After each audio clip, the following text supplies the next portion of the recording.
झुलसा देने वाली गर्मी पड़ रही थी। महल के बड़े दालान में बने एक छोटे से बगीचे में ताड़ के बड़े पेड़ों और दूसरे सुगंधित फूलों की महक और ताजगी उस गर्मी के झुलसाने वाले वातावरण में कुछ राहत देती हुई महसूस हो रही थी। वहां पर एक दुबली पतली शाही चाल ढाल वाली सुंदर और शालीन महिला, जिसने कढ़ाईदार जोड़ा पहना हुआ था जिसमें उनका सिर्फ मुंह दिखाई दे रहा था। उनके साथ एक व्यक्ति चल रहा था जो एक सैनिक अफसर लग रहा था। लगता था उनके बीच कोई बहुत गंभीर बातचीत चल रही थी। दोस्तों, वो व्यक्ति झांसी का एक सैनिक अफसर रईस अहमद खान था और साथ चल रही महिला थी झांसी की महान रानी लक्ष्मीबाई।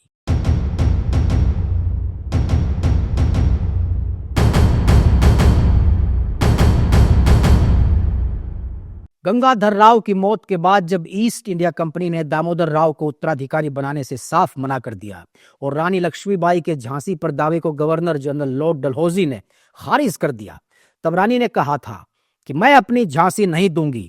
रानी लक्ष्मीबाई ने विद्रोह की पूरी तैयारी कर ली थी, लेकिन वो अंग्रेजों को इसका आभास नहीं होने देना चाहती थी। उन्हीं दिनों की एक आंखों देखी आपको सुनाते हैं दोस्तों, जिसमें आपको रानी लक्ष्मीबाई के असल चरित्र और व्यक्तित्व की काफी जानकारी मिलेगी। चारों तरफ अंग्रेजों के खिलाफ विद्रोह फैल रहा था। तब दो अंग्रेज अफसर झांसी में रानी लक्ष्मीबाई से मिलने पहुंचते हैं। ये पूरा वाकया एक अंग्रेज लेखक माइकल वाइट ने अपनी किताब लक्ष्मीबाई रानी ऑफ झांसी में दिया है। रानी ने मुड़कर जल्दी जल्दी बोलते हुए अहमद खान से कहा कि आप तो कहते हैं कि दिल्ली में फिर से बहादुर शाह का शासन हो गया। अलीगढ़ की सेना मोर्चे पर उनका साथ देने के लिए निकल चुकी है। बरेली खान बहादुर खान के हाथों में चली गई है, लेकिन अभी तक बिठूर से कोई खबर नहीं आई है। चिंता उनके चेहरे पर साफ झलक रही थी। उन्होंने कहा कि हे भगवान, पेशवा धोंदूजी पंत हमें झांसी में विद्रोह करने का संकेत कब भेजेंगे? पिछले 1 महीने से हमारे लोग बड़ी मुश्किल से अपने ऊपर काबू किए हुए हैं। ये मेरे आदेश का इंतजार कर रहे हैं कि मैं आगे बढ़ूं और विदेशियों को अपने राज्य से खदेड़ दूं। नहीं, अब मैं और इंतजार नहीं कर सकती। भगवान जानता है कि हमारे सामने बहुत से ऐसे काम हैं जिनको करना भी बहुत जरूरी है। सैनिक अफसर सईद अहमद खान ने धैर्यपूर्वक हाथ उठाकर कहा कि धैर्य रखिए रानी जी, बस अब थोड़े ही वक्त की बात है। आज या कल में जरूर पेशवा का दूत आएगा। हमें संयम से काम लेना होगा। इसके बाद हमारे लोग और भी ज्यादा जोश और बहादुरी से दुश्मन पर टूट पड़ेंगे और उनको नेस्तनाबूद कर देंगे। वाकई वो लड़ाई बिल्कुल अनोखी होगी, आप देखना। रानी ने कहा कि मैं तुम्हारी इस बात से सहमत हूं अहमद, लेकिन तुम भूल रहे हो कि विदेशी घोड़े बेचकर नहीं सो रहे हैं। उनकी नजरें चारों तरफ के हालातों पर टिकी हुई हैं। अगर किसी गद्दार ने उन तक ये खबर पहुंचा दी तो मुझे लगता है कि हमारी सारी योजनाएं विफल हो जाएंगी। कहीं ऐसा ना हो कि हमारा दांव उल्टा हम पर ही पड़ जाए। उसी वक्त विदेशी वर्दी पहने हुए एक हिंदुस्तानी दिखने वाला व्यक्ति वहां दाखिल होता है। वो भी एक सैनिक अफसर ही लग रहा था। उसने रुककर रानी को सलामी दी। रानी लक्ष्मीबाई और सैनिक अफसर ने घबराकर उसकी तरफ देखा। दाखिल हुए अधिकारी ने संदेश सुनाया कि कमिश्नर और कप्तान साहब मुलाकात करने के लिए जल्दी ही महल में पहुंचने वाले हैं। मुझे आपको उनके आने की सूचना देने के लिए भेजा गया है। रानी आगे बढ़ी और ध्यान से उसकी तरफ देखते हुए, जैसे उसके चेहरे के भावों को पढ़ रही हो, बोली, आप जमादार गुलाबदास है ना? उसने जवाब दिया, जी महारानी। रानी ने उत्सुकता से पूछा कि किसी गद्दार ने उनको कोई सूचना तो नहीं दे दी है? जमादार ने कहा कि रानी जी नहीं, हमारे सभी लोग हमारे वफादार हैं। रानी ने राहत की सांस ली। ये महल का एक बहुत बड़ा कमरा था जिसमें महारानी उन 2 अंग्रेज अफसरों के स्वागत के लिए खड़ी हुई थी। अंग्रेज अफसर ने लेखक को बताया कि रानी के साथ एक और महिला भी थी जो उनसे कुछ कदम पीछे खड़ी हुई थी। हमारी पूरी मुलाकात के दौरान वो बिना हिले डुले, यानी कि जो महिला पीछे खड़ी हुई थी, और बिना किसी चेहरे पर किसी प्रकार के भाव के उनके पीछे ही खड़ी रही। वो दोनों अफसर थोड़ा आगे बढ़े और रानी को सम्मान पूर्वक सलाम किया। उन्होंने, यानी रानी ने, अपने सिर को हल्का सा झुकाकर उनके अभिवादन को स्वीकार किया और बिना कुछ बोले उनके आने के कारण को समझने की कोशिश में चुपचाप खड़ी हो गई। अंग्रेज कमिश्नर बताते हैं कि मैंने सोचा था कि रानी अपनी ताकत का दिखावा करेंगी और अपने साथ कई बॉडीगार्ड्स को लेकर आएंगी, लेकिन अब मुझे एहसास हो रहा था कि जो विश्वास और दृढ़ता रानी के चेहरे पर दिखाई दे रही थी, जबकि वो उनके सामने लगभग अकेली खड़ी हुई थी, उनके व्यक्तित्व के इस पहलू के बारे में उसने कभी सोचा भी नहीं था। वो अकेली खड़ी हुई ही इतनी ओजस्वी लग रही थी जितनी शायद 100 से ज्यादा दरबारी और सैनिक उनके साथ होते तब भी नहीं लगती।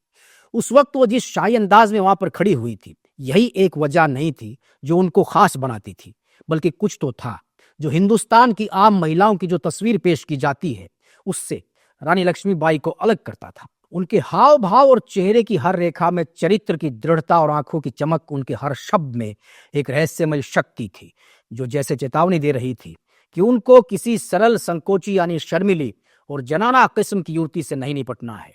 हालांकि वो ये सोच कर आया था कि अगर जरूरत पड़ी तो तानाशाह रवैया अपना लेगा, लेकिन रानी से मिलने के बाद उसे लगा कि यहां पर यह पैंतरा काम नहीं आएगा। आखिरकार रानी की खामोशी ने अंग्रेज कमिश्नर को मुद्दे की बात पर आने के लिए मजबूर कर दिया। उसने कहना शुरू किया कि महारानी, आपने नॉर्थ वेस्ट के इलाके में जो अशांति फैली हुई है उसके बारे में तो सुना होगा।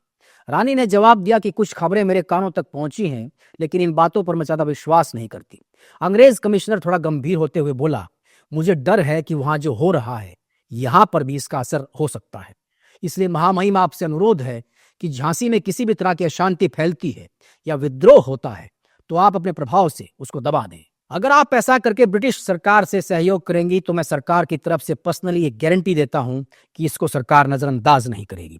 रानी शायद सोच रही थी कि जिस सरकार ने उनको झांसी की गद्दी से उतारने के लिए कमर कस ली थी और इसकी घोषणा भी कर दी थी, उसका ये नुमाइंदा उनके सामने खड़ा होकर प्रार्थना कर रहा था। रानी अच्छी तरह से जानती थी कि लंबे समय से वो किस तरह से इस फिरंगी सरकार के खिलाफ विद्रोह की तैयारी कर रही थी और उनके अपने विश्वास पात्र लोग जिस तरह से इस लड़ाई के लिए पूरी अधीरता के साथ तैयार बैठे थे, वो इस पूरी योजना को विफल नहीं करना चाहती थी, वरना वो चाहती तो इन दोनों अंग्रेज अफसरों को गिरफ्तार कर सकती थी। वो महीनों से उस घड़ी का इंतजार कर रही थी जब उनकी झांसी की किस्मत खुद उनके हाथों में होगी। वो जानती थी कि झांसी का हर आदमी, हर महिला और एक एक बच्चा, यहां तक कि अंग्रेजों की सेना में मौजूद देसी सैनिकों यानी इंडियन सोल्जर्स की पूरी टुकड़ियां उनके एक इशारे का इंतजार कर रही। अंग्रेज अफसर के इस जवाब पर रानी लक्ष्मीबाई ने कहा कि आपकी सरकार मेरी मदद पर इतना यकीन करती है, मेरे पास ऐसा क्या है। उन्होंने अपने एक हाथ को ऊपर उठाते हुए कहा और उनकी कलाई पर मौजूद सोने की चूड़ियां खनखना उठी। फिर वो आगे बोली कि लोगों के ऊपर लक्ष्मीबाई का क्या प्रभाव है। क्या आपकी सरकार के पास किसी विद्रोह से निपटने के लिए सैनिक नहीं है या बंदूकें नहीं है? मेरे पास तो मेरे कुछ गरीब नौकरों के अलावा कुछ भी नहीं है। आपकी सरकार जानती है कि झांसी में इस वक्त मेरे पास कोई अधिकार नहीं है। अंग्रेज अफसर ये सब सुनकर दंग था कि जो उसकी आंखों के सामने इतनी बेबाकी से जवाब दे रही है, उनकी शक्ति को कम आंकना एक आत्मघाती कदम के अलावा कुछ नहीं होगा। उसने कहा कि महामहिम, झांसी की जनता आपका इतना सम्मान करती है, सरकार नहीं मानती कि आपका यहाँ कोई प्रभाव नहीं है। झांसी में किसी भी तरह के विद्रोह की स्थिति में कानून व्यवस्था बनाए रखने के लिए आप बहुत कुछ कर सकती हैं। इसके बाद कुछ देर के लिए दोनों चुप हो गई।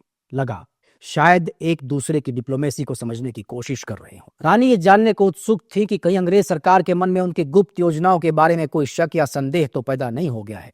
उन्होंने पूछा कि आपके पास ये सोचने की कोई वजह है कि झांसी में विद्रोह हो जाएगा? फिलहाल हम ऐसा नहीं सोचते, अंग्रेज अफसर ने कहा।